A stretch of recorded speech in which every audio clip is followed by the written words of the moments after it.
Welcome back, everyone. Give me a thumbs up if you can hear me on Zoom. Great.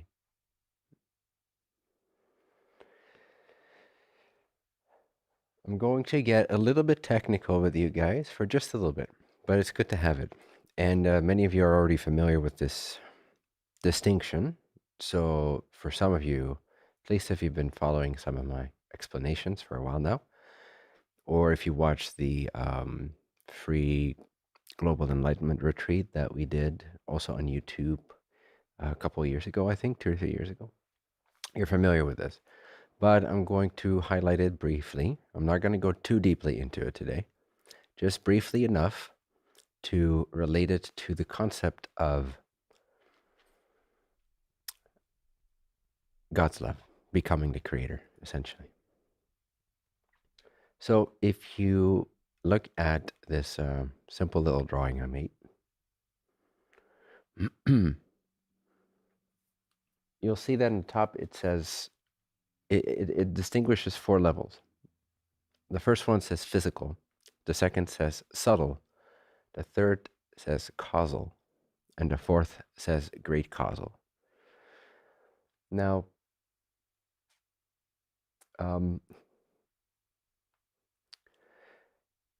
we'll go back to it in a second so you can see it again. But just briefly first, these levels of subtlety, they basically apply to everything. So if you take a physical object, you can say that it has a chemical physical nature. You can say that it has a subtle / mental / energetic nature. You can say that it has a causal nature, and you could say that it has a great causal nature. Great causal equals essentially the God state itself. So often I call this awareness, love, light. So a combination of pure awareness, pure love, pure light. The illuminating ability or quality inherent in that formless cognizance or awareness. So this awareness, love, light, or God is that great causal level. It is just a term that I've taken from Vedanta. It's a translation from their terminology. So don't get too hung up on it. It basically means that it's the great cause of everything. So God is the great causal. It's the great causation or causer of anything, everything. Whereas the causal level, the third level, is more specific to that individual object. So let's say, silly example, but let's say I have an apple. Then we have the physical, which is very obvious to the physical senses. We detect the physical with the physical senses. So I'd be looking at a physical apple or any object, and it has a chemical nature, you could say. It has a physical nature, a gross nature. It's also often called gross, not in terms of like goat cheese gross, because apple is quite tasty, but gross in terms of like, dense, rough, physical, tangible, like obvious, gross. So, but the apple has an energetic nature too. It has, if you can see energy, for instance, you'd be able to see sort of an aura around the apple, for instance. It has a subtle body as well as a physical body, just like your own body has a subtle energetic body. Like what they work with in acupuncture and stuff begins to touch upon those levels, astral projection, dream work, and all that. So the apple has a physical chemical nature, gross nature. It has a subtle nature. Beyond that, it exists at a causal level. Now, this is even more imperceptible than even the aura, than even the energy body. It's even subtler, just like the neutrinos example. The 100 trillion neutrinos that pass through your body every second, but they don't interact with any of your cells. They don't interact with any of the matter, at least not directly. So there's no awareness of them. They're so imperceptible. They're so hard to perceive, even with the most sophisticated equipment that we have. They're very hard to detect. So, as an example, neutrinos are subtler than, for example, even energy, as we know it, like the subtle level. So the apple has a causal level. At the causal level, the apple is just an idea. It's a concept. It's the concept of apple.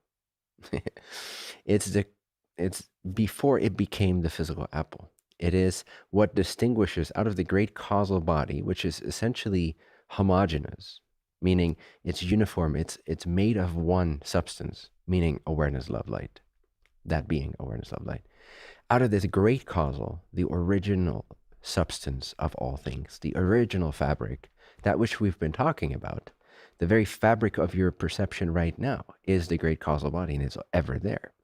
And it's so subtle that you can't see it. It's the awareness which is hearing my voice. It's not my voice. It's not the ears that receive the voice. It's not the mind that interprets what I'm saying and that either understands it or doesn't understand it, that accepts it or rejects it. It's not how it reflects itself emotionally in your body.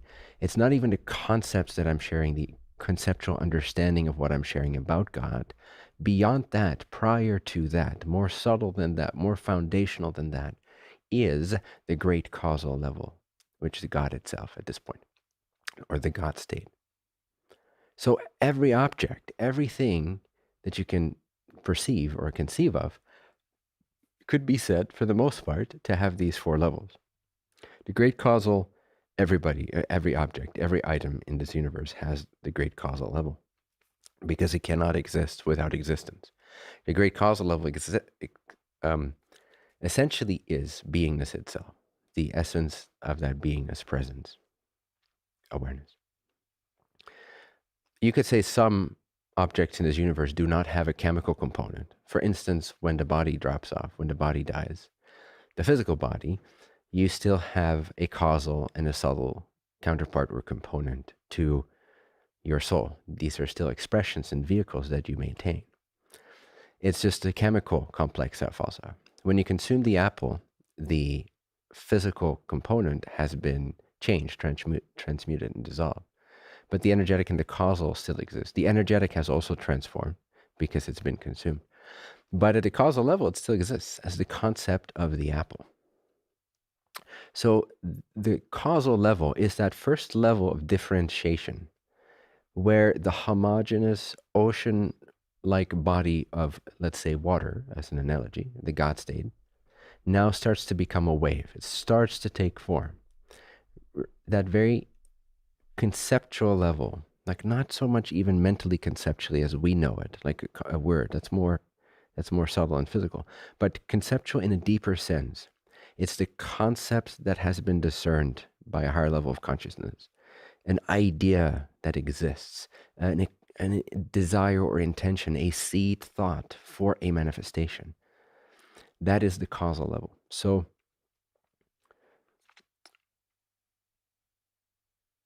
these levels, the subtler levels, can exist without a grosser component, without a subtle or a physical component. They can still exist. But for the most part, you could say anything that you see physically or that you hear about physically in this universe has all these four levels to it. Every object, everything, every body, every tripod, every camera, every laptop, every person, every animal, every tree, physical, subtle, causal, and the God state. So this is just interesting to have as sort of a map. Again, not to get too intellectual with this, but I want to take this now that you know this, and I want to apply it to a mantra, essentially, one of the methods I wanted to give to you that can help you in a very practical, easy way to anchor yourself more in a particular understanding, to plug your mind, your attention into an understanding that will allow the aperture to open and for God's essence and love to be experienced on a more regular basis, on a more consistent basis.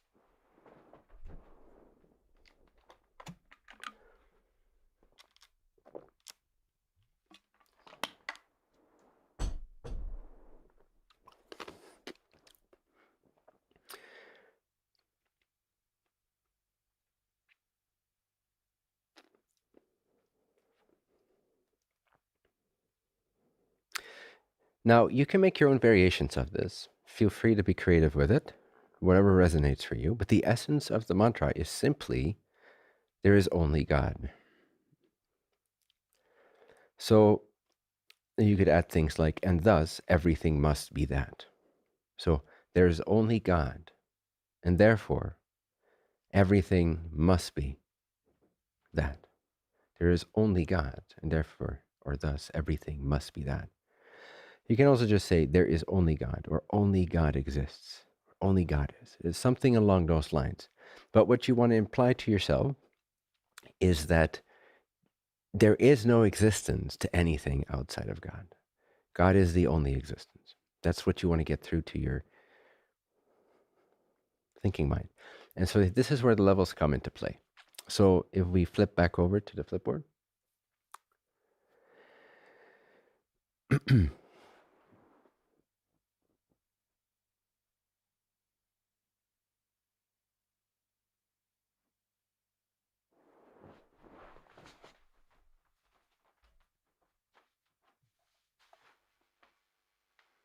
Testing, is it working? Cool. So this is the physical level of the mantra would simply be there is only God, or only God exists, or only God is. Again, use your own version. Feel free to, whatever lands the deepest for you, whatever resonates the most, find a version of this concept that that makes you feel as closely connected as possible to this actual intention, this actual goal. But if you were to just write it down or speak it out, just to say, God is all that there is, or there's only God, that is the physical level of this idea. Because a word is a thing too, it's also a concept, right? So the words also have a physical component, and they have a subtle or energetic component. In this case, you could roughly translate that to the intellectual and feeling or emotional component to this statement. So if I say to you, or rather if you say to yourself, there is only God, or only God exists, if this begins to deepen in you, and it's no longer just words on a page, it's no longer just vibrations coming out of your physical vocal cords, but you're actually gaining an intellectual grasp or understanding of this concept, which isn't the same as the God state itself, but nevertheless, intellectually, you are capable to get to a place where you get it. Like you can imagine, so to speak. You can get a sense of sort of an emotional feeling using your imagination and intellect of the fact that there can somehow not exist anything other than God. Nothing can exist outside of source. There's just nothing for it to be made out of. If there's only one, and there is, I guarantee you that, then out of this one, everything that could ever possibly be must be made of that. There's no exception. So you can begin, the more you contemplate this, the more you can begin to get sort of an intellectual / emotional feeling of it. And that's the subtle level of that mantra, that only God is, or there exists only God, or everything is that.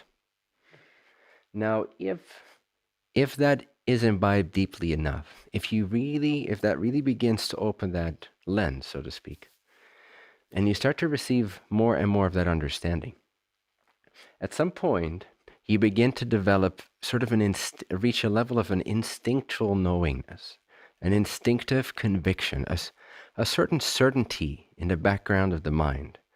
I've often called this conviction, the power of conviction. Faith can also access it. If you're somewhere in these levels and there's still some doubt here, if you simply choose to have faith in the fact that all there is God, at the expense of your doubts coming up, at the expense of your emotions and your conflicts arising, but you persevere in your faith that somehow even your conflicts must be made of God. There only is God. If you deepen that conviction through maintaining faith in it, then it's settling down at the causal level, which is a very powerful level because it's causing everything in the subtle planes of your experience and in the physical planes of your experience. So if you can maintain at this level, if you can reach to this level of depth, of subtlety, of knowing that there is only God, if you can be convinced of it at this level, and modern psychology would call this the unconscious, the subconscious, and the conscious, roughly. There's many nuances and differences there, but roughly, this is the conscious mind, this is the subconscious mind, and this is the unconscious mind. And then this is what in India they would call the fourth, or turiya, the fourth state, that of consciousness, the observer, the witness, which isn't affected by any of these levels. At this level of the statement, there is only God, it is constitutional. At this level, there's no separation, there's no difference. There's nobody trying to get it. You're being it. So this fourth level is the God level. So if you're sort of at the God level of subtlety, then you are being the truth that all there is God, because it's not just a concept, it's a truth, it's a law, it's the law of one. So this is slightly different than other concepts. You know, you could program anything into the subconscious and unconscious mind, but they don't necessarily have to be laws or universal truths. They could just be perspectives. Let's say you believe you're ugly and you want to believe you're pretty, or you believe you're not worthy and you want to believe you're worthy, and so forth. Now, it is true that you're worthy. That's also sort of a law. But, you know, people program all kinds of ideas into their minds, consciously and unconsciously.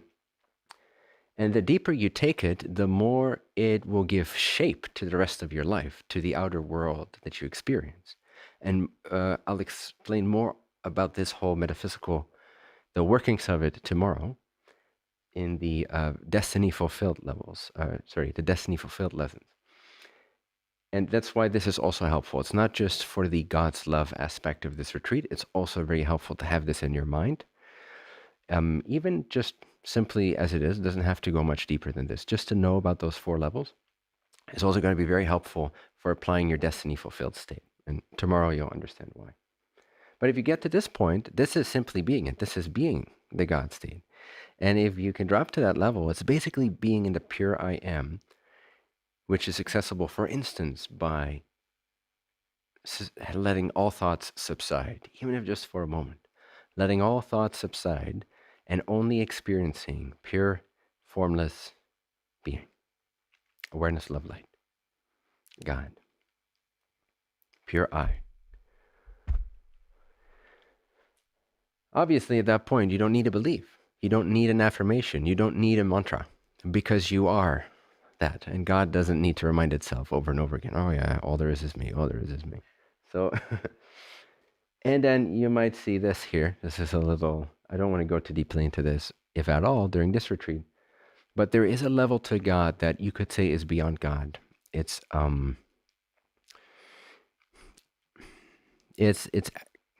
infinity itself. It's absolutely formless.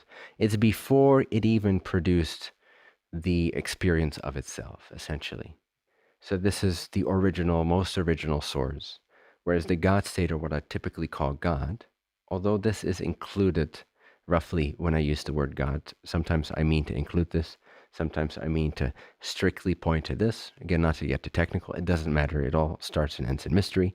Just surrender to God. But there is a level to God, you could say, whence God arose. Like, God is the first manifestation, it's the first power of creation, it's the first power of awareness, the first power of thought, the first power of hallucination, of imagination.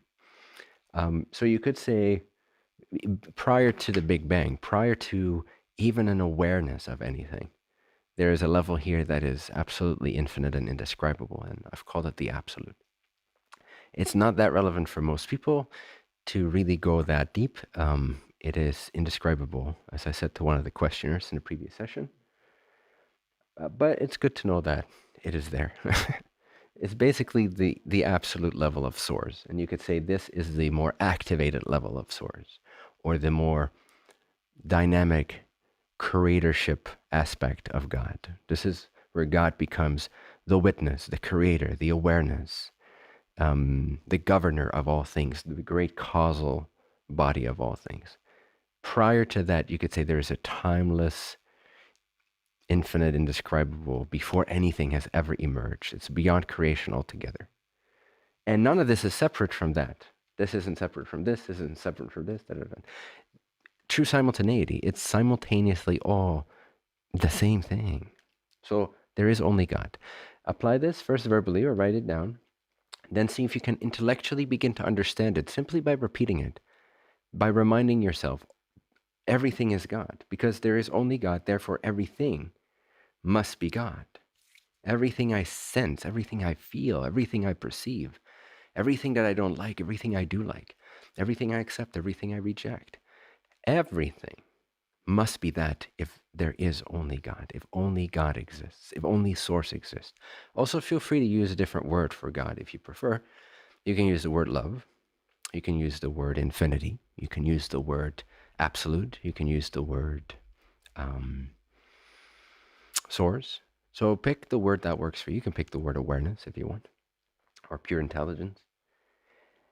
But if that's all there is, then literally everything must be made of it. That's what you want to get through to you over and over again, over and over again, over and over again. Not so much like a programming, but more like an opening up to the truth thereof. Because like I said, this is not just any NLP kind of technique. This is not just a statement or an affirmation to feel better, although you will feel better. I guarantee you that as well. But it's not for that purpose. It's not standing in front of the mirror. I want to be thin. I want to be thin. I want to be thin. That's also great. You can do that if you want. But this is different. Okay, we're talking about the law, the truth of existence itself that you can realize whether or not you believe in it through meditation, through freak awakenings, through great catalysts in your life, through sudden surrender, through lifelong practices. It happens differently for everybody, but you can get to the realization, and all the sages across all the time have come to the same realization that there's only one, and this one could be called God if you want. That's just a word, but there's only one at the essence of all things, that it's all one.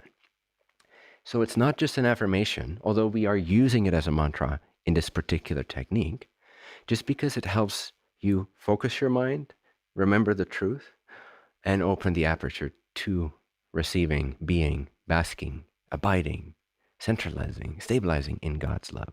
Okay? So you start here, you write it down or you say it. There is only God. Therefore, all things must be that. Now you start, if you repeat it often enough, you begin to contemplate it. You begin to bring it into the subtle body, into the subtle mind.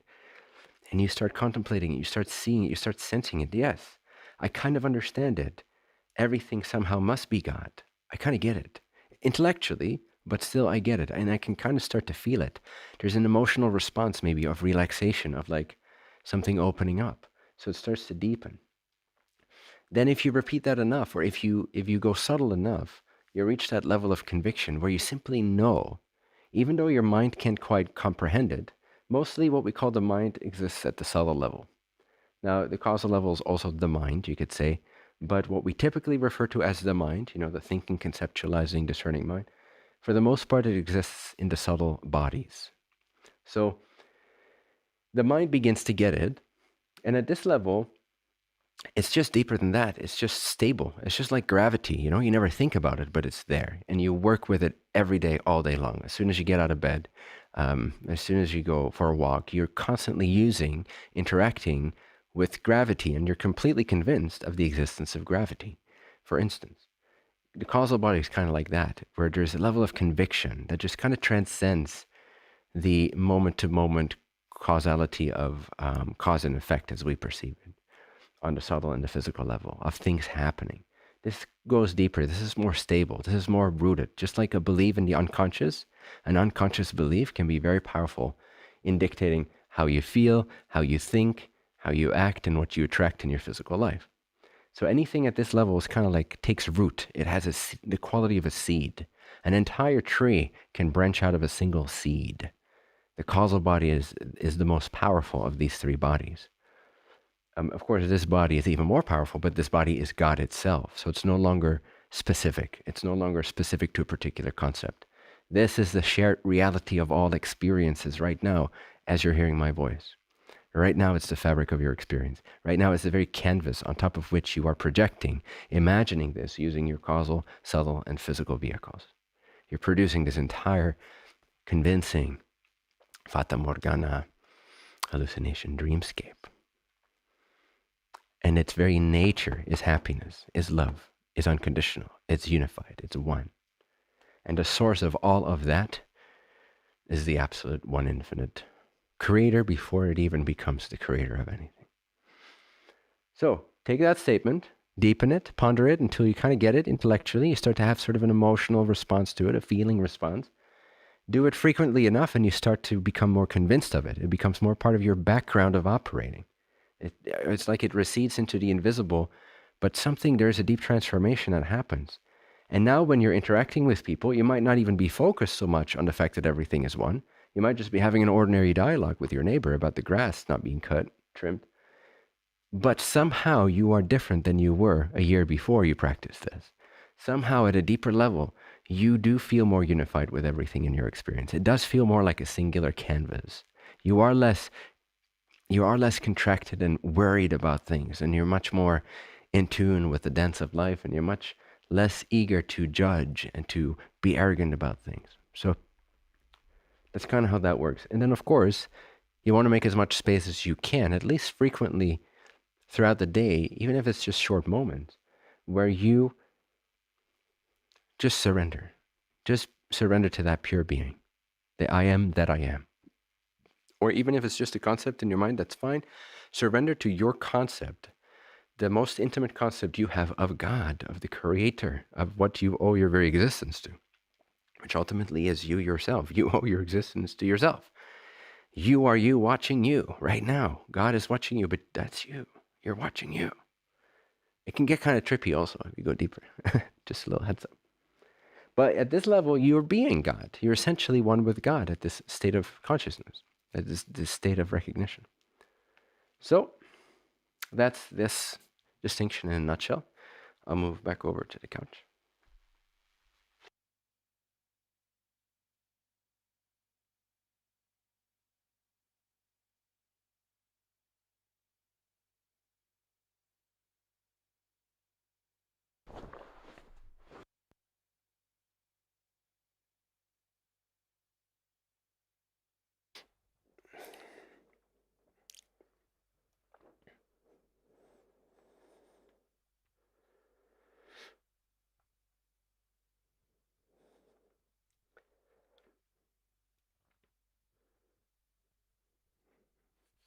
So I actually want to try starting this exercise with No Limit Society. But since we're doing this here now, everybody can decide to do this for themselves. So for 3 weeks, I want you to adopt some variation of the mantra I just gave you. And again, you can make it your own. Just when you land on one that feels more resonant, use that one. It's important. But essentially, the concept to convey to yourself, to remind yourself of, is not just that there is a God, but that there is only God. This is the concept I want you to get. That's all that there is. There is no exception to this rule. There's no exception to this law. There is no exception, and therefore there's no opposition, and therefore there is no other than Source. This is a very profound concept, and if you can line this up in your bodies to where you become this open channel to that truth, to that true state of being, then you're able more and more to actually rest and abide in God's love and to be a radiating beacon of that on this planet. And what greater service could there be than that? So find some version of there's only God, and thus everything must be that. And just for 3 weeks or so, I mean, of course, feel free to go on forever, but for 3 weeks, let's, in NLS, focus more specifically on that and update each other on the different nuances that awaken in your experience, how your energies sort of wake up, your inner energies, the subtle body, and what the effects are on your life and on your thinking and on your feeling. And I encourage everybody that's not in No Limit Society to just apply the same thing. If you're watching this, just for 3 weeks, try this mantra and see what happens. And apply it not just once a day. This is something that you want to bring with you as often, as much as you can, as continuously as you can. You kind of want to go die hard on it, like there is only God. There's only God. So an emotion comes up. You want to remind yourself that that emotion is God. A thought comes up that you don't like, an unpleasant thought, a judgmental thought. You want to say to it, straight to its face, you want to say, this too is God. Quantum acceptance, again, quantum understanding that everything is already rested in perfect God love. You can say love too. This is love. That is love. Again, you see, it doesn't really matter what words you use. Just play with the variations that really hit home for you. The concept to get is that there's only one thing happening here. No matter what appears, it's only one thing happening. It's only one thing existing. And this is what we want to get through to ourselves. This is what we want to line our bodies, our minds, and our spirituality up to. So we become an open vessel, straight aligned channel for God's love, which will liberate us to begin with. And then we can assist others simply by being it. And it feels good. That's an understatement. There's levels of bliss possible that you probably haven't imagined yet. Don't mean to dangle a carrot in front of your face, but it is true. And you will know greater and greater bliss the more that you understand that all there is God. Because at some point it just becomes nonsensical to hold on to your own ideas. Doesn't mean you can't have them. It just means that they kind of vanish like snow. They don't really matter so much. And this scares people, doesn't it?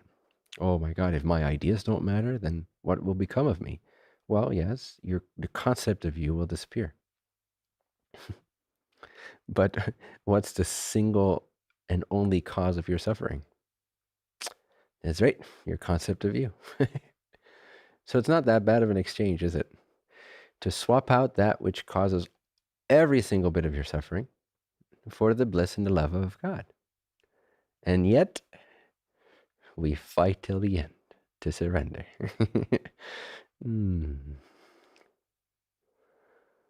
That's why we need so much pain. That's why God / you bring you so much catalyst. It's not to punish you. It's because you're not paying attention. It's because you're not waking up. It's because you're insistent in your own separate will, which is based on the conditioning from your childhood, and it's got nothing to do anymore with your intention for incarnating in the first place. So you're off course because you're believing in this gremlin, talking, pretending to be you. It carries your name, it carries your thoughts, it carries your agreements. You're constantly agreeing with it, not even knowing you're doing it, for the most part. Now, of course, many of you are beginning to wake up and separate that sticker paper from the background paper, so you can see the true self versus the programmed self. But nevertheless, you know, there's tens of thousands of layers of self-deceit happening in this gremlin. And the smarter you are, the worse it is. The more intelligent, in a sense, you are, the more layers you have, okay? The more layers of self-manipulation and self-deceit. And it's, it's a complex little creature, let's put it that way. It's got lots of layers to it. But it doesn't matter because nothing survives the love of God. You see, nothing that's not true survives the love of God. So that's the power of surrender, is you don't even need to know every single layer of that, although it is helpful. But you don't need to. If your power of surrender of faith is strong enough, if your desire for God to be one with God's love, to be a channel of God's love, to know God's love, if that desire is strong enough, you can just pop that bubble. You can just pop that bubble. You can awaken right now. You can blend with God right now. Because it's already here. It's already accomplished.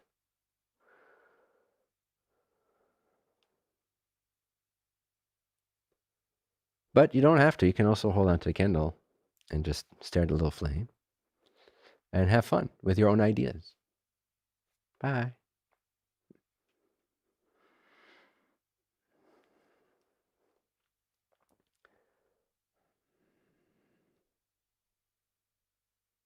But you see, everyone comes back to this. It's home base, my friends. God is home base. So you can go out as far and as long as you want, but it's just an arduous trip through the desert. And it's glorified as being an oasis, but you never reach the oasis that you think exists in the desert. So at some point, you just come back from your desert trek and you're like, home was here all along. There was no oasis in the desert. I just thought there was. And it doesn't mean that life ends, that your ideas end, that you no longer have inspirations or desires, because they will flow through and they will take on the nature of service to the whole. And they'll probably become more adventurous for most of you. They'll become more exciting for most of you. I mean, every blueprint is different, but in my case, I wouldn't be living the life I'm living if I was constricted and totally focused on a little separate self and living that life. I would have missed out on a lot of adventure and a lot of creations and a lot of benefit for myself and others. So for the most part, for most people, I believe your life will become much more exhilarating on this physical relative level if you surrender to the home you never left. And if you stop being afraid of annihilation.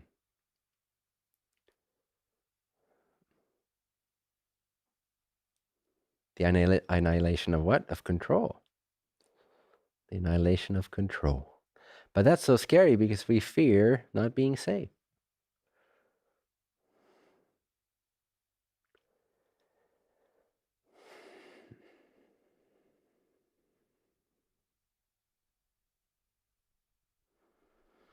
When you get that there is only God, you will also get how you could never be unsafe.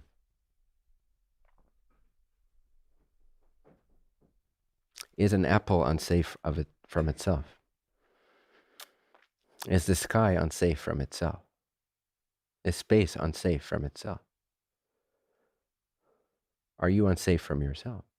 No, it's only because of a perceived other or external that the whole issue of safety arises and protection.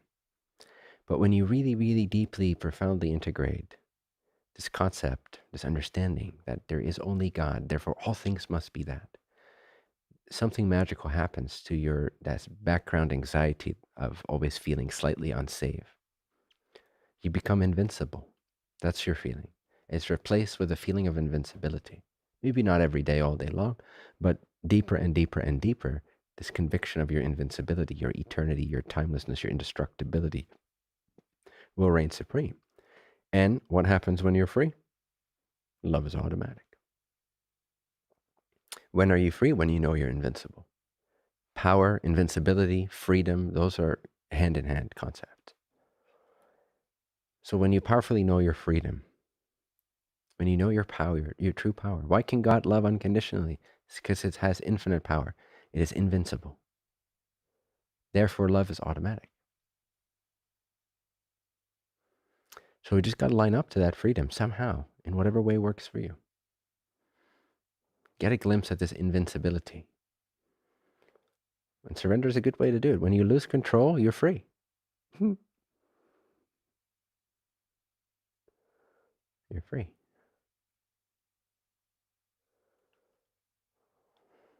Fearless. Fearless. Fearless.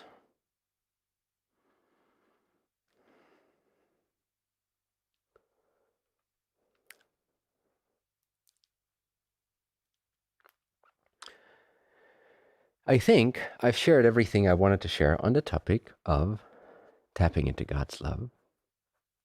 So I will just open it up to whatever questions we may still have, preferably about this topic, so that we keep it on topic for everyone that's watching. Also, that's not part of the Zoom live stream right now. So just raise your digital little hand if you want to ask a question.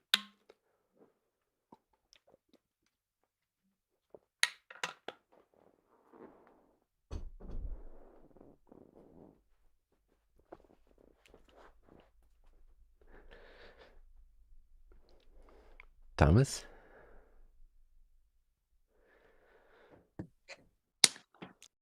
Hey, Ben. Hey. How's it going? Pretty good. Nice. And you? Good, yeah. I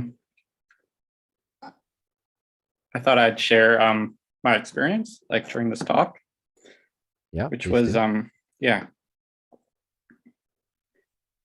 So I pretty much repeated the mantra to myself that everything is God. Mm-hmm. And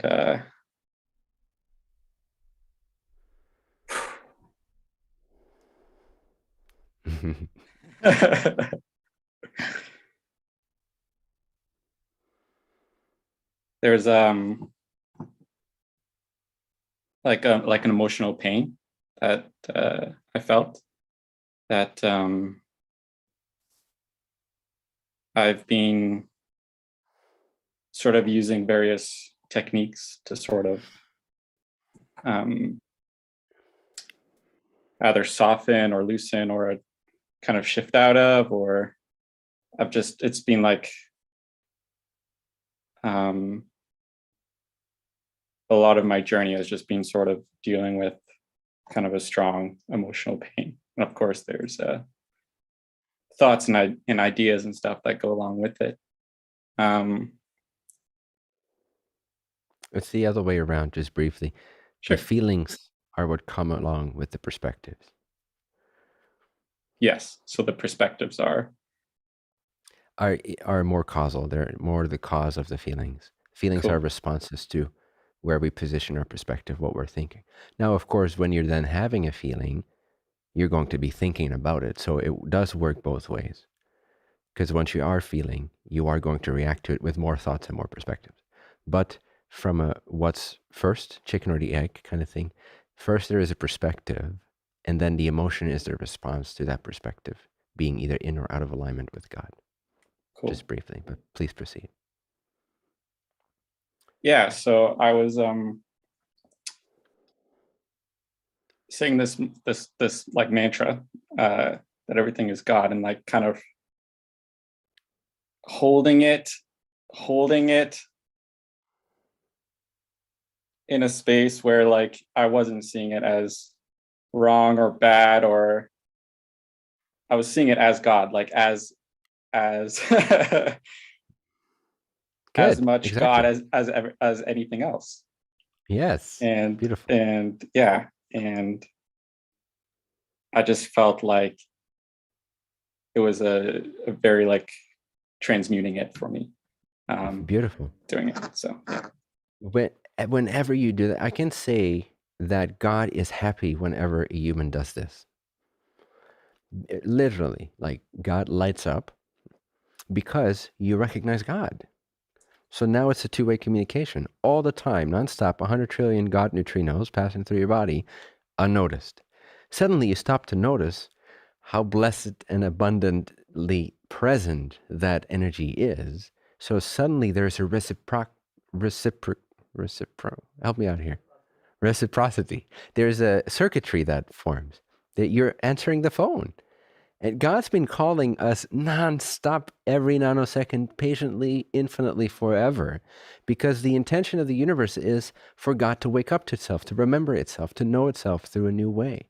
So whenever you, as an agent, as a spark, as an expression of God, recognizes God in everything, because it is in everything, it's like you're finally answering the phone of a long-lost lover that's been trying to call you this whole time. And you finally pick up, you finally reciprocate the love, the gratitude, the openness, the commitment, the devotion. So God lights up, as impersonal as we often try to depict God to be. It is also at the same time a very intimate being. And yes. So when you recognize God, especially in challenging situations like your emotions, things that you'd rather push away, when you see it is God, you see it as God, God is so delighted. It's like an explosion of ecstasy. It's like self-recognition because it fulfills the intention of the universe. Literally, it fulfills the intention of why creation even exists. That's what you're doing when you do that. It's a very high level acknowledgement of your experience. So thank you. Thank you, Ben. Naturally. Sweet. Thanks for sharing, man. Was there anything else or? Yeah, I would it just feels very like non-judgmental too, like in such a beautiful way. Exactly. That's it. That's really the nutshell of this whole day and yesterday is the only thing in the way of God's love is judgment. And really, even that's not in the way of it. But, you know, we got to talk about something here. So if, any, if there's any obstacles to God's love, if there would be, it would be judgment. So yeah, if we can let that one go, it's immensely helpful. It's so beautiful. Yeah. Yeah. And I can see like I was just sort of imagining people in my life, and I'm like, oh my God, like I can just see them the same way and like totally be completely fearless in that. So Yes. it's cool. Yeah. Thank you.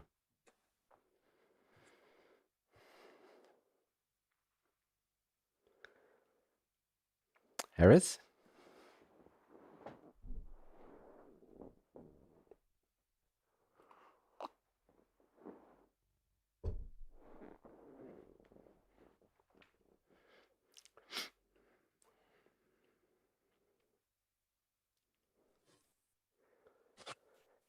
Hey Ben, Hey, can you hear me? Hey. I can. Yes. Great. Me and my You're a friend Julia, rooftop we cafe? wrote a question. So thank you for this moment. And I have a question. Go ahead.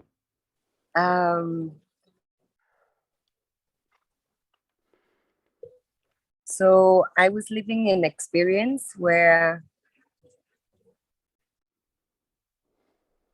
I tried to see God in the situation, in the experience, but Mhm.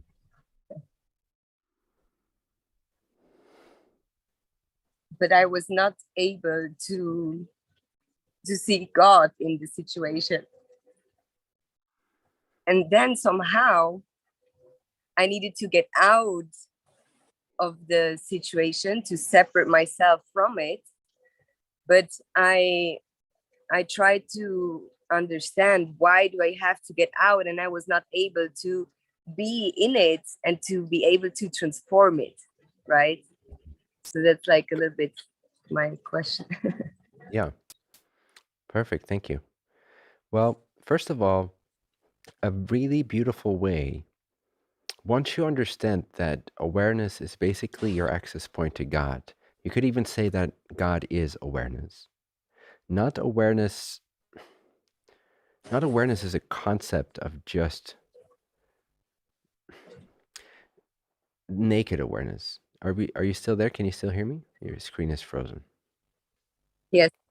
Yes. Okay, sweet. Yes. Awareness is always here with you right now. Like that sense of I exist, that is also aware of the fact that you exist. Right now you're aware that you are, correct? Yes. Right now you know that you are. That is, it's like the light of the movie projector that's illuminating the picture onto the screen. And there's many pictures that move through this light projector, and it changes what's on the screen. And sometimes there will be a situation on the screen that you find difficult, that you find panicky, that you find difficult to deal with.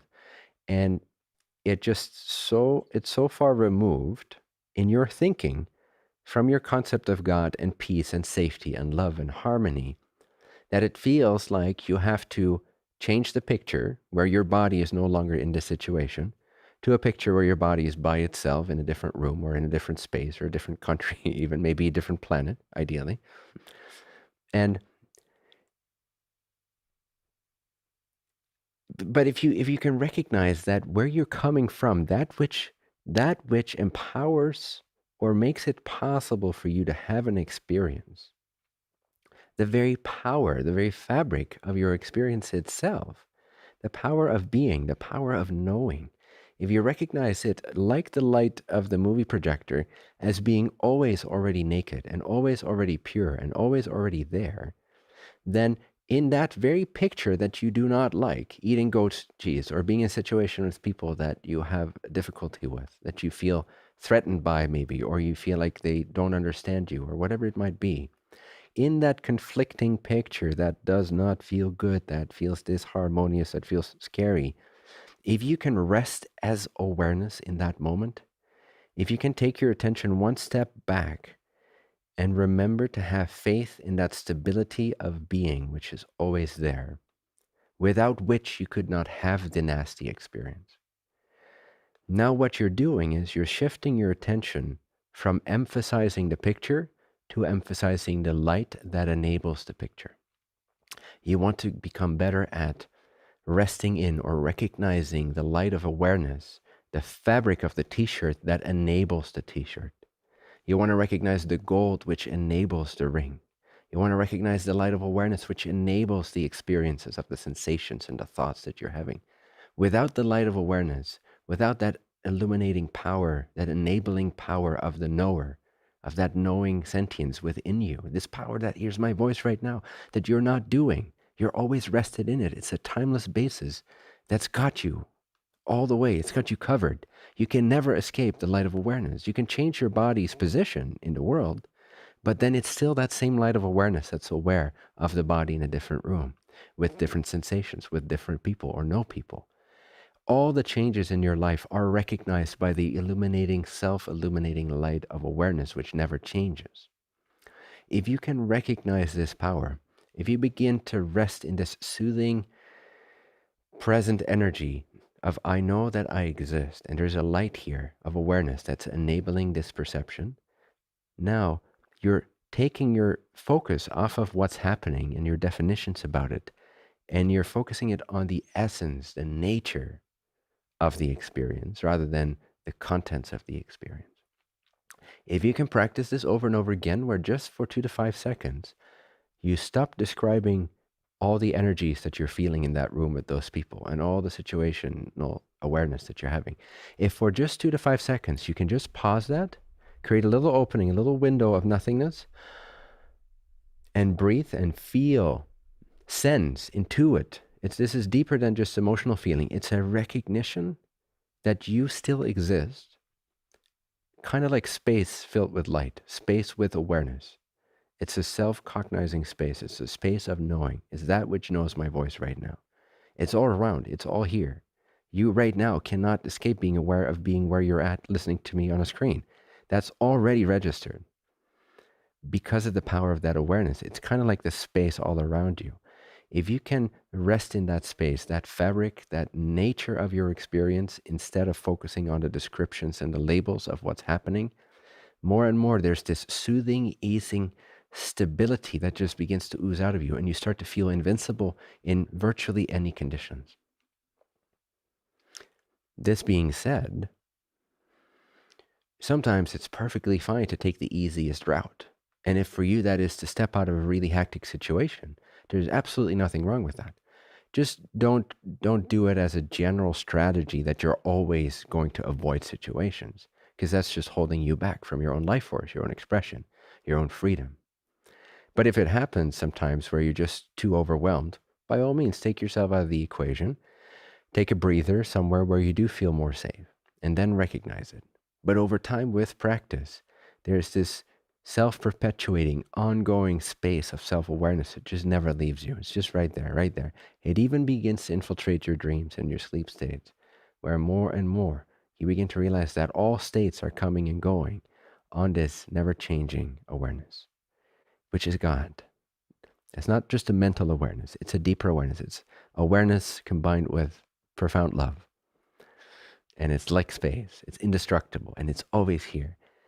And it's the nature of what's looking instead of what you're looking at. So de-emphasize what you're looking at in those hectic situations, and emphasize the fact that you are seeing.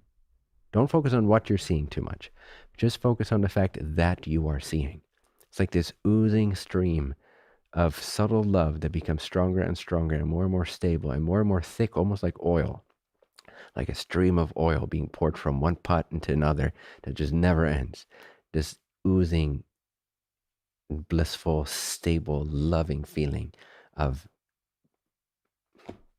God energy pouring through you. And this is this is activated by recognizing the beingness, the awareness, instead of the stuff that is happening that the gremlin has all these labels about and feels unsafe with or not comfortable with and so forth. It's about de-emphasizing the world and emphasizing the perceiver of the world, the perceiving, the being of it, the seeing of it, the knowing of it, the being here right now. Feeling into the nature of being instead of the descriptions about things. Does that make sense?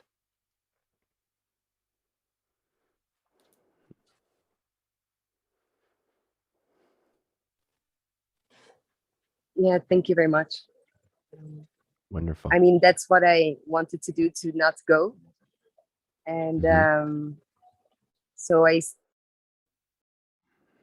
in the situation, but I feel as well when I left, when I separated myself a little bit, I gave myself this space to just take that choice, see what's happening.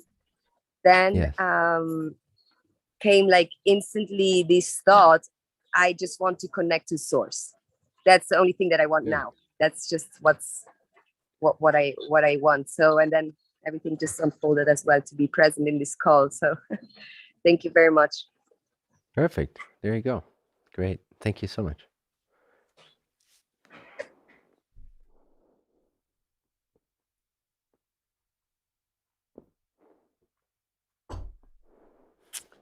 Maria Laura? Hi, Bentinho. Hello. Thank you so much for this retreat.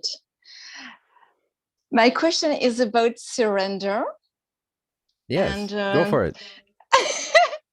exactly. Did that I help?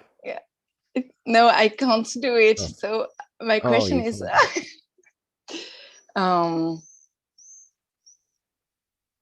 I believe I can do it, and whenever you You're try, good. whenever I hear you talking about surrender, Mhm. I avoid to receive what you're talking about. Good catch. You see, this is a good sign that you're at the threshold of a true transformation. Because you're catching yourself twice now in this short period here. You see what you're doing. You caught yourself first by saying, well, I believe that I can't do it. You corrected yourself from I can't surrender to I believe I can't surrender. And then you corrected yourself. You caught yourself in the fact that you're avoiding receiving the message of surrender when it occurs, which means that you're onto it. You're already separated from your gremlin. If you weren't, you would be in it. You'd be believing in the avoidance. You would be the avoidance. You wouldn't recognize it. So good job. You're getting close. So any trick to let go of the resistance and the Yes. fear? Yes.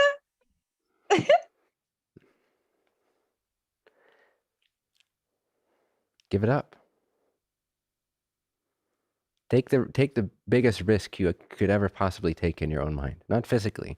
I'm saying mentally. The thing is, we keep these things, these fears in place because we really believe that the outcome, if we let them go, somehow is going to be horrible. Why else would we hold on to them? Why so much control? What do you fear if you let go? What would be the worst thing that could happen?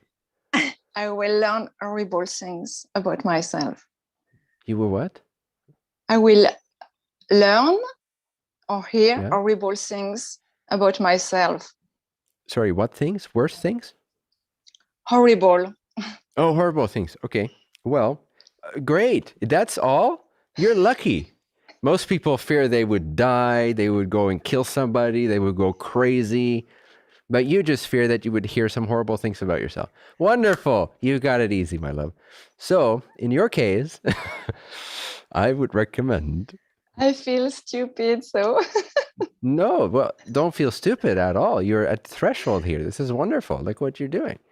So, my suggestion is that you completely accept that outcome, meaning hearing horrible things about yourself. Just stop caring about that. Don't make that the biggest deal in the world anymore. Rather be free, rather want to be free more than you want to avoid hearing horrible things about yourself. Face your fears head on. What's so bad about hearing horrible things about yourself? Deep down, I believe it's true that I am not, that I'm a bad person. Yes, great. So you don't want it confirmed.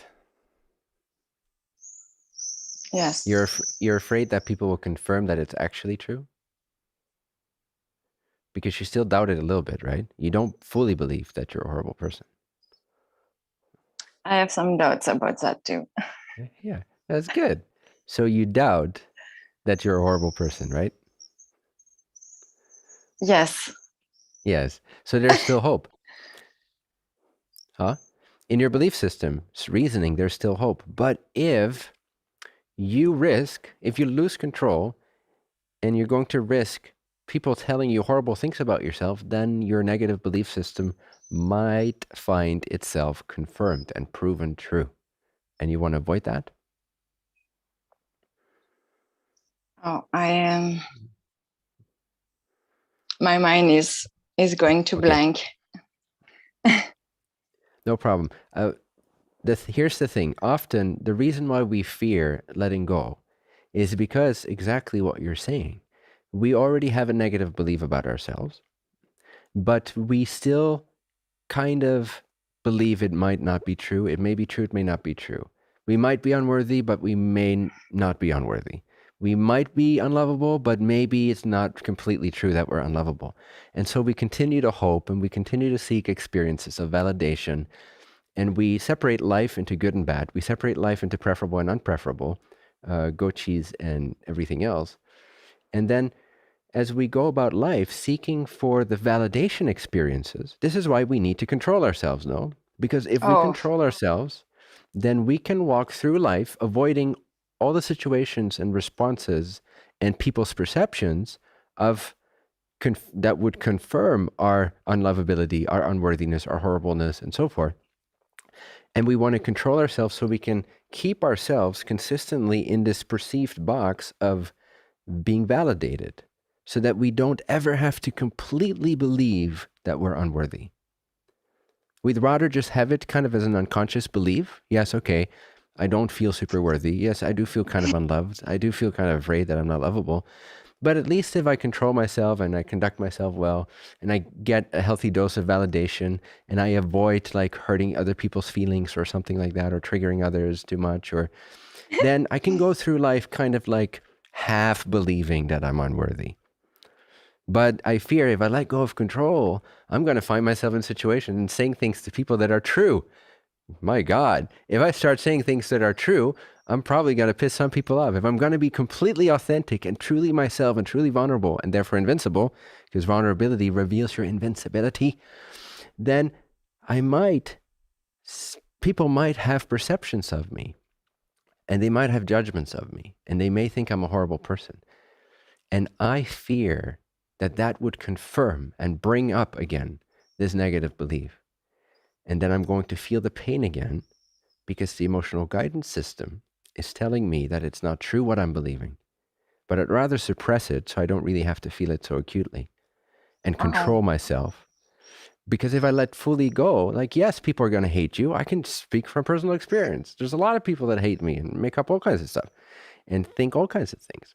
And the thing is, it's not worth being in that cage.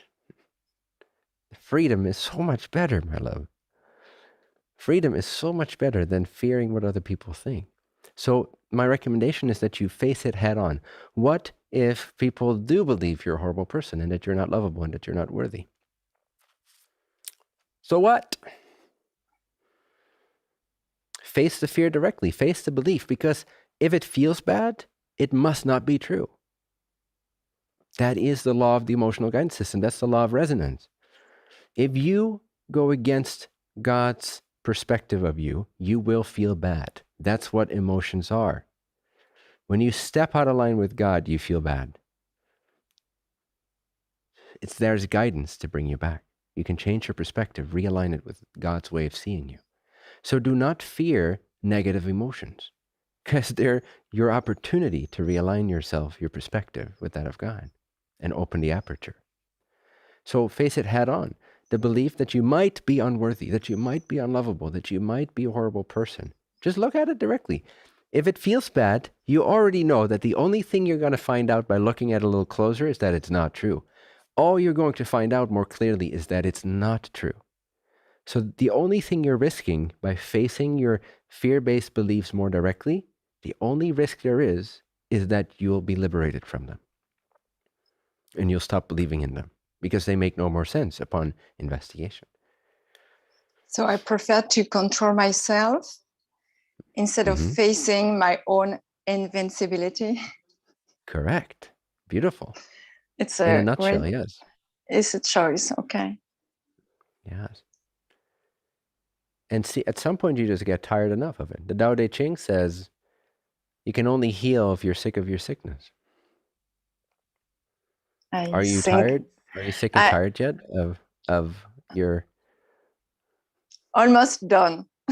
almost I'm done? Yay. Well, maybe next weekend retreat, maybe next year.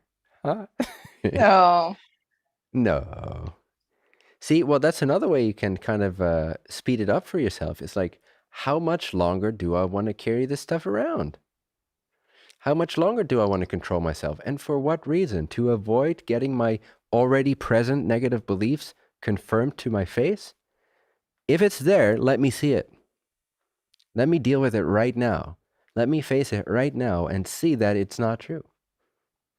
Just naturally by looking at it, by investigating it with a stable, loving awareness. Let me look at what I'm actually believing. What do I actually believe about myself? Where did I pick it up? How come I believe it? Is it true? Does God agree with this? Does it feel in resonance? Does it feel good when I think it? Or does it feel bad and off when I think it? Is the universe letting me know vibrationally that I'm out of tune? Or when I think I'm unworthy, does it feel like woo, blissful? Do you feel blissful when you think you're unworthy? No. No, God feels blissful. So if it doesn't feel blissful, it's not true. Whatever you're believing about yourself. That's why you never have to fear negative emotions. You never have to fear looking at them or having them triggered by other people, unless you're a coward. And there's a lot of cowards out there, but you're not one of them, are you? No. Great. Thank you. I don't like cowards. I love them, but I don't like them. I like brave people, honorable people, because the others destroy this planet. They don't mean to, but they are. And so you never have to fear getting your negative beliefs triggered by another person, getting them brought up to the surface. You never have to fear that. Or you also don't have to fear looking at your negative beliefs yourself in the privacy of your own room. Why do you never have to fear facing your negative beliefs or having them triggered by others? Because they feel negative because they're not true. So the only thing you could ever find out is that they're not true. So there's only positive outcome to staring a negative belief right in the face and getting it triggered by someone else.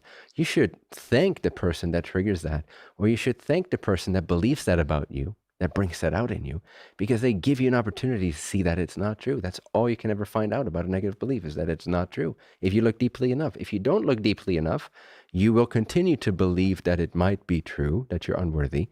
You continue to put it in the back of your mind and suppress it, and you continue to control your freedom of expression and kind of navigate life in a controlled way, so you can always avoid just facing the untrue beliefs and seeing them for what they are, untrue notions that make no sense. And then, surrender. Or surrender now. You can just surrender now. Just give it up. Be done with it. Don't do anything I just said. Just be done with it now. The power of faith can move mountains just like that.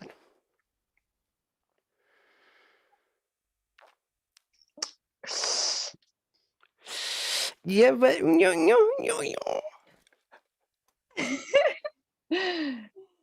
Yes. Yes. Wonderful. I think you're doing great, and you've got this. Maybe another 20 years. Certainly not. Good. I'm glad to hear that. Thank you. Thank you so much. Thank you. Yes. Thank you. Thank you.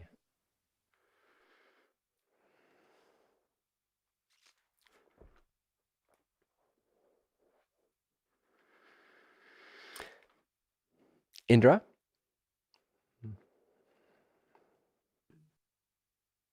Thank you for the possibility to ask a question. And I first want to say I'm very grateful to be in NLS. For me, it's life-changing and very nice to be together with like-hearted people. Wonderful. Yeah. And so my question has actually a bit to do with Marie's question and your answer on it, and also to do with the topic of today about everything is God and nothing else exists. It gives me a lot of freedom to think like that, and to open my heart more, because my heart wants to expand, but sometimes I have a emotional blockage, and that's it can be a PTSD trigger to a certain person. You have an emotional guidance. The blockage is in response to not wanting to follow the guidance just yet, not believing you're ready to use the guidance. That's the blockage. The blockage is never the emotion itself. Emotion is only guidance. It's just a GPS letting you know you're a little off course in your thinking. That's all it is. You being afraid of the emotional feelings, not yet feeling ready to use them, that is the blockage, so to speak. That's what postpones it. But it's not the emotion that's the blockage. Just want to clarify that. Okay, I have to. Emotions are wonderful tools. They're never the problem. It's only our avoidance of them. That's the blockage. So if Which I is a lack of faith in God. faith in God, yeah. It's a lack of faith in God, ultimately. Because if we have faith in God, there'd be nothing we'd be unwilling to face. But that, we can take our time with that. That's fine. We do have to appreciate where we're at with that. If you really are afraid of that emotion and you do want to avoid it, then that's what you got to do.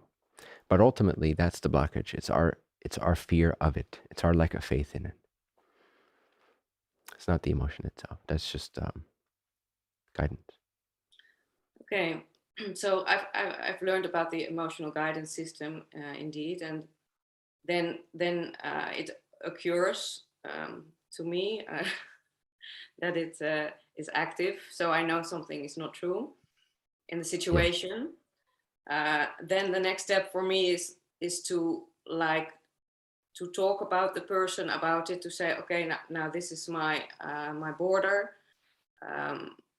I'm just like saying that it's enough, and then I can feel the emotions overwhelm me. So actually my question is like how to deal in certain situations when emotions overwhelm, but I really want to connect to God, because everything is God, and my tears come and thoughts, and well, it's all confused.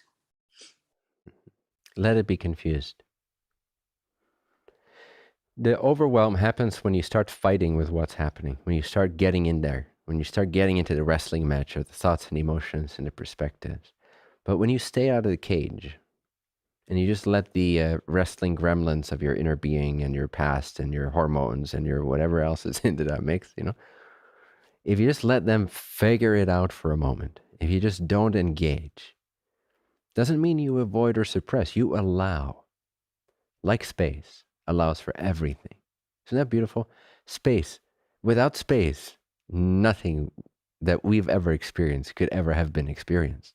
It's such a loving, space. Space is such a loving space. It's so completely forgiving of everything that wants to happen. Be like space to your own thoughts and emotions. The problem is the overwhelm happens when you start to engage with it. It's similar to how you're pushing down the pedal in your car if you're driving stick, but if you also push down the clutch, and so the engine is declutched, there's no problem. You can push the gas pedal all the way. You can rev up the engines to 6,000 RPM. It's not touching anything. It's just neutrinos passing through your body. They're not interacting with matter. So when the engine goes, it's only when you reconnect the clutch that is going to have an overwhelming effect on the car. So it's like that.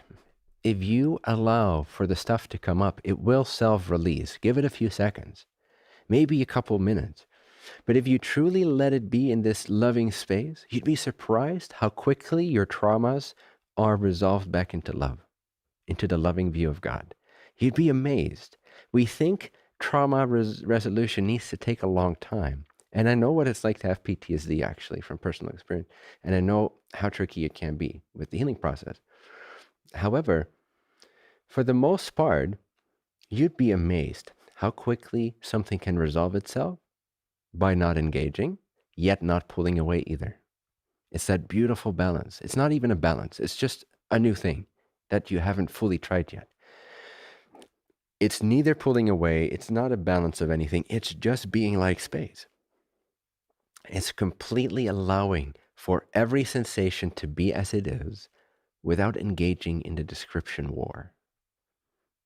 Don't struggle. Don't play tug of war with it. Don't engage. Have no opinion on the matter. Don't buy into any fears about it. Completely let it be as it is. The sensations, the feelings, the emotions, the thoughts, the perspectives, the situations. If you are able to stay as naked, completely faithful awareness, because that's what it takes, courage, faith. The faith that you do not need to get into the fight and control and separate your kids as they're fighting and like pulling out each other's hair. No, let them, in this, analogy, let the inner kids pull out each other's hair for a second. Let it happen. If you do not engage, they will come to their senses, and it resolves back into love very quickly. It's our engagement with it or our avoidance of it that's the problem. It's not the situation. It resolves, everything wants to constantly resolve itself back into harmony. In truth, it's already one with harmony, but it wants to reveal that to us. Our traumas want to come up and clear themselves. They want to realign themselves. They want to bloop, disappear into thin air, into perfect resolution, but we need to let them when they do arise. We don't have to artificially conjure them up, but we also shouldn't avoid them when they do naturally arise, when we begin saying everything is God. And yes, that does have a healing power, and it does have a purging power. When you start saying everything is God, some control mechanism begins to relax, doesn't it? Something in the solar plexus here and below that start to kind of like open up. These little doors open up, no? And these repressed emotions can arise. And they're still just guidance. The reason they're overwhelming is because they've been there and they've been unlooked at for so long. And there's other thoughts that have rested now on top of them that have been trying to tactically suppress them or avoid them. Similar to my previous answer, to the previous questioner. So now if we're opening up to God, the heart opens up, and yes, the other chakras energies will also open up, and some of the stuff will arise. Not all of it. You don't have to see everything, but the stuff that holds you back will come up to the surface as kind of a test, like, can you truly stay faithful in your abidance in God's love? In that awareness? Can you let me be expressed through you for a second? Can you let me be felt? Can you acknowledge my existence without engaging in mental warfare or descriptive warfare? Can you just allow me to blossom and wither away naturally? Can you allow me to just arise and dissolve on my own for a second? And if you do it purely, it usually only takes seconds. And the heavier things, they take minutes. If you do it purely. Now, if you engage over and over and over again, you keep refueling it, you keep refueling it, you keep refueling it. But when you have a moment of an emotional appearance, it just takes seconds for the most part, in the most cases, to see the emptiness in it again, to see the freedom in it again, the spaciousness, to feel the love, to feel its essence, the fabric of its existence. If you rest as awareness, purely, courageously, with faith in God, undistracted, fearless, just blazing present awareness, just for a few seconds. If you dare do that in the face of your trauma, in the face of your overwhelm, watch what happens. The overwhelm becomes overwhelming bliss. It becomes a release. It becomes ecstasy.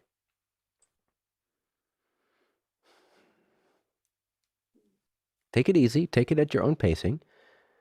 But this is the mechanics of it as I found it to be. And it's incredibly healing. There's nothing more healing and aligning more quickly than being rested in the one, in the knowledge that there's only one. This is the great resolution of all paradoxes, of all conflicts, of all afflictive states, of all repressed emotions, of all misaligned ideas and perspectives. They will all realign themselves in the most efficient, intelligent way possible. Simply by holding your attention to the fact that there's only one, that all is that one. Thank you. Saves you decades of therapy work.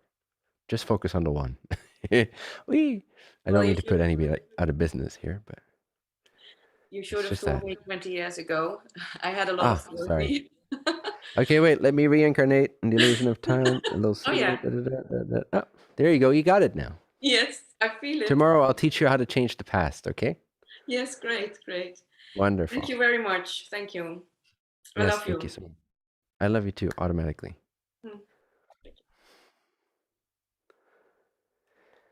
All right, one more question, and then we'll call it a night. And I'll see you guys again tomorrow. Robin. Hi, Bentinho. Thank you very much for the possibility. I guess you already kind of answered my question, but I would like to have your view on it and to have a starting point, because it is a common thing in the non-duality teachings, kind of a mind trap. Sounds like the Dutch non-duality teaching specifically. Yeah. So, yeah, what if one feels stuck in the perspective of no free will, no self? Yeah, what should you do if that happens? Yeah, you should Because the realize mind that. goes on and on and on, and you can find it, and it's Yes, yeah, yes, it's very messy place. annoying. Beware of Dutch non-duality teachings. This is a warning for everybody else. You're already in the trap, so I'm going to help you here. But that's just my statement to everybody that hears this. Okay. Okay. So it's so funny how. So there's all these subcategories to things, like there's subcultures inside of countries, inside of villages, inside of. But the same applies to teachings. There's subcultures to and sub-teachings to Buddhism, to Hinduism, to all that stuff, Christianity. And then even within something as specific as Vedanta or non-duality or Neo-Advaita, then there is Dutch non-duality, which has its...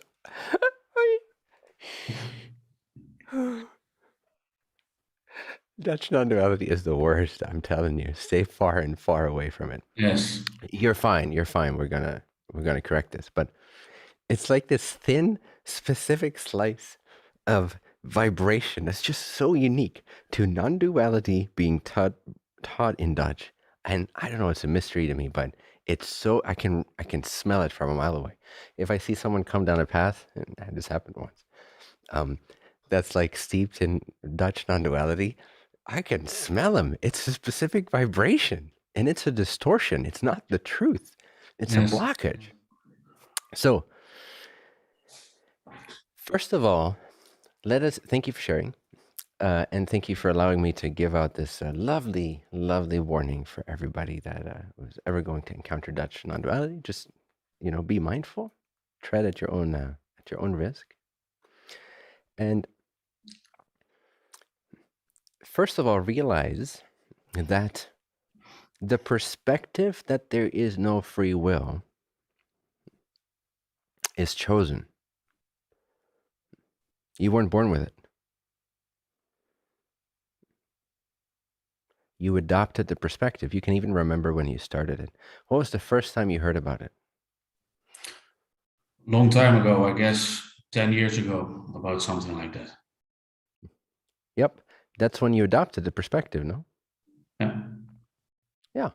That's all it is.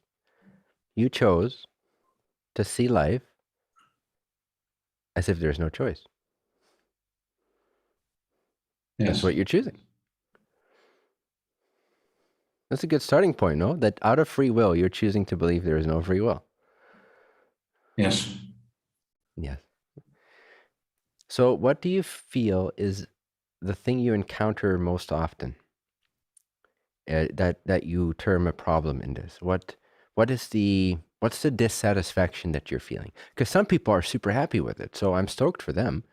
I've met some, Dutch non-dualists that are ecstatic about their about seemingly anyway. They are happy with where they're at with that, and they love it, and they keep talking about it, and they keep talking about it. Everybody they can meet. So, Yes. So why is it dissatisfying for you? And what about that would you It like to takes resolve? away the fun out of life, I guess, and a little bit of confidence. Those are the Yeah. tools that in your body, you also hear them say, "Oh, you don't control the body. You don't have free will to do this," and this takes away a lot of fun and confidence. I guess that are the two things. Beautiful. And how does that feel? It sucks. Yeah. And the universe is based on unity. Would the one ever want to hurt itself?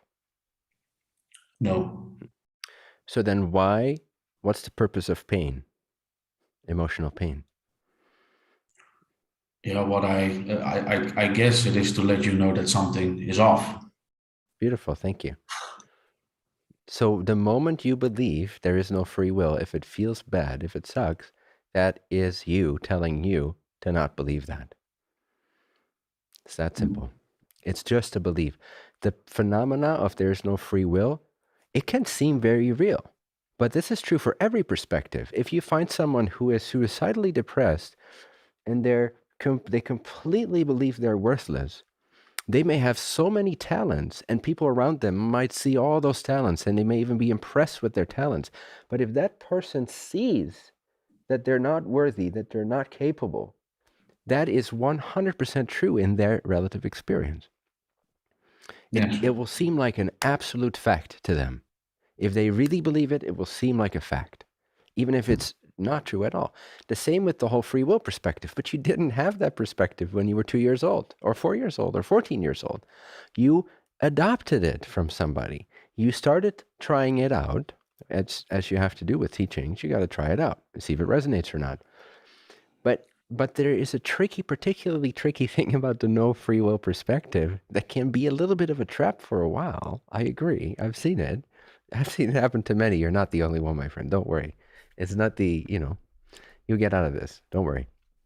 But this perspective, there is no free will, has a particularly strong self-reinforcing Yes. energy to it, because it applies itself to everything. You see, that's one of its problems, or one of its risks. Whereas for most perspectives that you can train yourself in, most points of view that you can make to seem real, they only apply to a slice of life. They apply to your skill set, or they apply to your body, or they apply to your self-image. But the free will conversation applies to everything.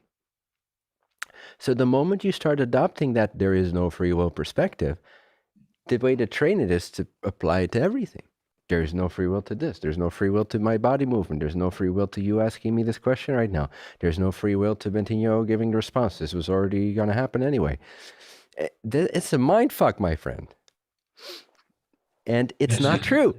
It's not true. You're choosing it, which implies free will. You have absolute free will. It's the first creation out of infinity. Out of the absolute, the first distortion, the first expression is free will. The second is love. The third is light. Out of these three ingredients, the magic of awareness or free will. Awareness has choice. I know we often talk about choiceless awareness, like in non-duality. Choiceless awareness. It can feel like that. It can feel like a choiceless awareness that's just aware of everything, and everything's just happening on its own. And it can be relaxing. But inherent in that awareness is the ability to choose, to discern, to know, to choose a different perspective, to change your state of consciousness. Why not just drop it? Yes, Why not because give it up? I totally agree with you, but I guess I am deceiving myself because I'm taking the absolute point of view as facts. So I know that the repetitive thinking comes out of free will, but I feel like I'm trapping myself because I'm saying, no, there is one step before that does not have free will, and therefore the absolute, because it can only be itself, and therefore So no matter what I do, I cannot get there. You cannot get where? Yeah, to the to the absolute, as I see. where you can see that nothing really exists, as so to say. Yes. And you desire that realization? No, not at all. I realize to be in this world and have a lot of fun. That's Okay, wonderful. Great. Good Yeah, for you. yeah. I love it. So that makes my job easier here. If I had to guide you to the absolute, it'd be a bit of a... But maybe this helps. No free will doesn't exist anywhere. However, in the absolute level, free will is asleep. It still exists, but it rests in abeyance. It's submerged in the absolute out of free will, just like you go to sleep at night out of free will. So in between universes, in between octaves, in between creation cycles, all of free will rests in abeyance out of its own free will. You see? So free will is never lost, even when it sleeps. It sleeps because it chose to go to sleep. It's rested in the absolute because it chose to be ready for that, to want that. And then at some point it wakes up again and it reemerges in the form of a new expression, a new universe. But any spark of source that has ever been created Any free agent, any being that has ever been created can never be uncreated. You will exist for all of eternity. Don't worry, not as a human being. Yeah, but as an existence, as consciousness, as the ability to know and to experience and to explore and to have fun, you're going to exist forever. Now, you can choose to go to sleep in the absolute. You can choose to have fun, build creations, but you will always exist. Existence will always exist. Consciousness will always continue. The question of free will, therefore, doesn't really apply. And even if you were to say, okay, in the absolute, free will is not active in that moment, that only applies to the realm of the absolute. And it's got absolutely nothing to do with anything you've ever experienced here. So on any realm where there is an experience present, because the absolute has no experience, it's beyond experience, it's infinite, self-comprehensive, but it's absolutely, yes, there is nothing that exists there except for absolute infinity. And it's indescribable, and it goes beyond all the senses, the mind, consciousness even. Only on that level is there some relevance to the question of there is no choice happening. On every other level where there's even an ounce of perception present, any sense of a body, any sense of a mind, any sense of a perception, any sense of a color, space, time, relationship, ideas, desires, faith, struggle, all these things, they're all indications of experiences. They're all experiences. As long as there is an experience present, on that level, free will is the absolute law. You are experiencing what you are experiencing by virtue of free will. Were you not there as free will, first you would not be viewing what you're viewing. You would not be dialed into what you're dialed into. That parallel slice of creation that you're currently experiencing is there because of your free will to resonate with it, to be present to it. Your free will is total. And tomorrow this will clarify some more of that, and it will help you have fun. Tomorrow will help you have fun, I'm pretty sure. And just because you've been doing this for 10 years, which is not a long time, but it's also not a short time. So there is some conditioning there, I'm sure, and you're thinking about it. But just catch yourself, catch every thought that's conditioned by the no free will gremlin. And please, with my full-hearted permission, and God is my witness, you have our permission to completely drop and exercise any idea that you can trace back to Dutch non-duality. All right, with God as my witness, it is safe to dismiss of that. You do not have to take that on. It's not good for your soul. Yes, unless it really resonates for you, but it clearly doesn't. For some it does, so then it's great for them. For a while, at some point they're going to wake up out of it, but for a while it can be relevant for someone. But on the whole, no one's going to end up in that state. It's not a final state. It's just a perspective. It's just a choice. If it serves you, great. If it doesn't, please let it go. But this goes for all perspectives, not just Dutch non-duality. It goes for any religion, any perspective. It goes for my teachings, anything I've ever said as well. It goes for everything. If it doesn't resonate, if it doesn't work for you, lovingly throw it into the trash bin. Boop, choose a different reality. Different way of seeing. So catch yourself, every thought that carries that signature vibration, just like I can smell it from a mile away, you can too. But maybe because you've been in it for so long, it kind of feels like it's part of you. And you know when you're stinky, like after a while you don't smell it anymore, but other people do? It's kind of like that with the perspectives we carry, you know? So yeah, you do get used to your own smell. And that's why teachers are helpful, because we can see things and reflections and mirrors. But to the best of your ability, sniff out the perspectives that you can trace back to the no free will dialogue, specifically as taught in Dutch non-duality with that nuance. And when the moment you catch it, go, aha, no, I'm going to have fun. Bye-bye. And just dismiss it. And keep doing that. Keep massaging yourself out of that domain. And you will. It may take you a couple months to do that, but it doesn't matter, you know. Just continue to do that. And you will find great relief, and you will find more and more fun, and you will find more and more confidence return. And tomorrow is going to help you as well. Okay, thank you very much, Bentinho. This has been so much fun. I've loved this interaction. And I all guess the fun you're creating. Thank you. I guess What? the law of attraction works, because 2 days ago I was thinking that I wanted to talk to you. I felt it all in my heart, and here we are. So very special. Perfect, my friend. Thank you so Thank you. much. It's been a true pleasure. Thank you. Yes. Tomorrow we'll have some more fun. All right, my friends. I love you very much. I'm going to close this session off and see you tomorrow. Let me just think if I'm forgetting anything I would like you to do tonight.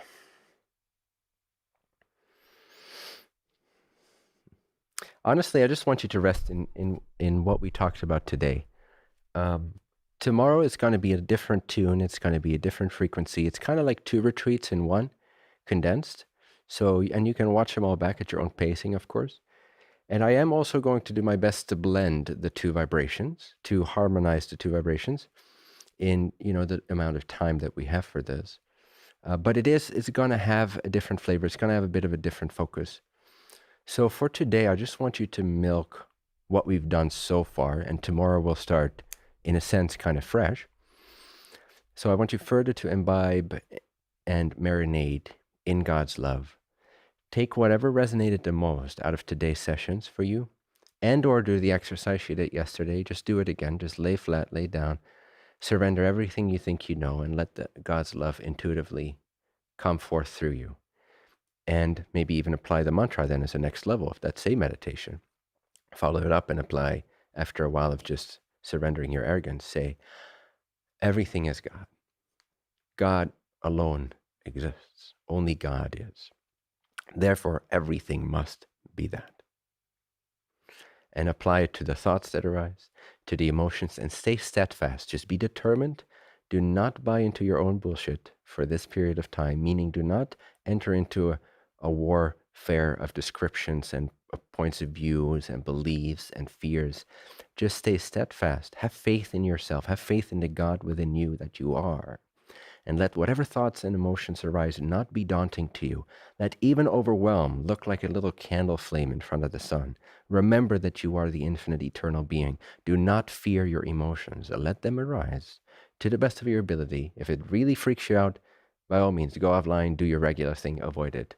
But if you can, okay, and you know your own pacing better than I do, so at your own pacing, but I do want you to kind of raise your standard of confidence, raise your standard of self-courage. Understand that you're eternal. Step into the light of that sun. Don't be so afraid of the little candle flame. Have faith in yourself. You can do this. Call that by the name of God as well. You're overwhelmed. This too is God. See it as God. Feel it as God. Relate to it as this unified, non-dual self. It's you. This too is me. You can also say me. Not me, Bentinho. You, your essence, me. You can say this emotion is me. And this thought is me. And this overwhelmment is also me. Because if you're now relating to the overwhelmment as you, as yourself, then there is no danger. Because an apple doesn't hurt itself. The God doesn't hurt itself, cannot hurt itself, cannot threaten itself. And if all is God, if all is you, then what happens with your vulnerability? Turns into invincibility. But you got to take that first step of courage to recognize the creator in all that there is. And then if you become the creator through that exercise more and more, there's so much that unfolds for you that I could not begin to describe. So, trust yourself. You got this. You're close. You've got this. Surrender and see everything as the creator. Thank you very much, and I see you tomorrow.